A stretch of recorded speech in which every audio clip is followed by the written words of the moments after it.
Le 19 décembre 2025 à Libreville, la deuxième session ordinaire de l'Assemblée nationale gabonaise s'est achevée sous la présidence de Régis Onanga Ndiaye. Ouverte le 1er septembre, cette session a permis l'adoption de 5 textes clés dont le budget 2025 et la loi organique sur le Conseil économique, social, environnemental et culturel. Les députés ont également renforcé leurs capacités lors d'un séminaire d'immersion et participé à des échanges internationaux avec l'UIP. Le président a insisté sur la transparence, le service public et le dialogue avec le gouvernement. Les élus sont invités à rendre compte de leurs actions auprès des citoyens. Cette clôture marque la consolidation du fonctionnement de la 14e législature après la période transitoire.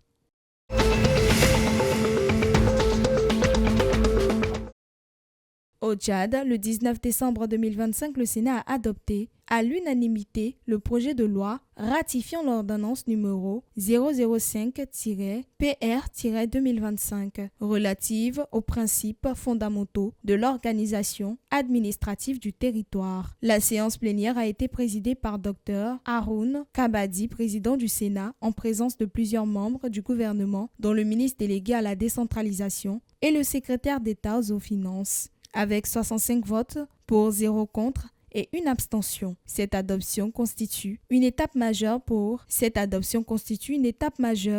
la décentralisation et la gouvernance locale, renforçant la gestion des ressources territoriales et la structuration administrative du pays.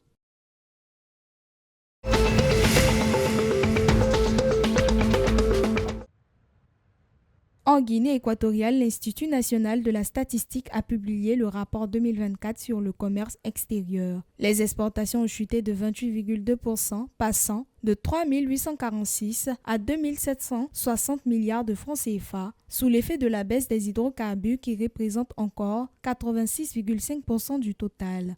Les importations ont, elles, progressé de 11,7% avec les États-Unis, la Chine et l'Espagne comme principaux fournisseurs. Les produits alimentaires et les boissons alcoolisées restent concentrés sur quelques pays clés, traduisant une indépendance marquée malgré une diversification progressive des partenaires.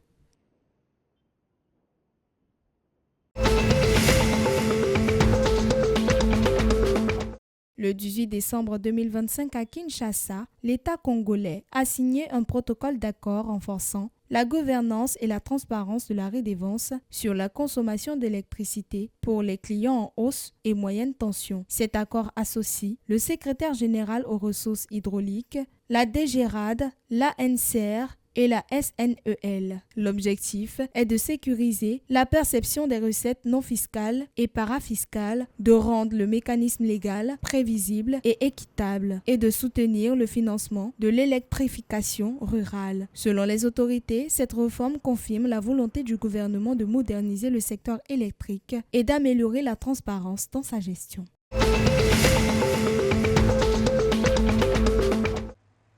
Dans la nuit du 19 au 20 décembre 2025, la sélection camerounaise est arrivée à Agadir, en province de Casablanca, pour établir son camp de base pour la Coupe d'Afrique des Nations 2025 du 21 décembre 2025 au 18 janvier 2026. Accueillis chaleureusement à l'aéroport international Al-Masira, joueurs et staff ont rejoint leur hôtel sécurisé. Quintuple champion d'Afrique, le Cameroun ambitionne de briller dans cette édition et débutera la phase de groupe face au Gabon le 24 décembre à 20h GMT.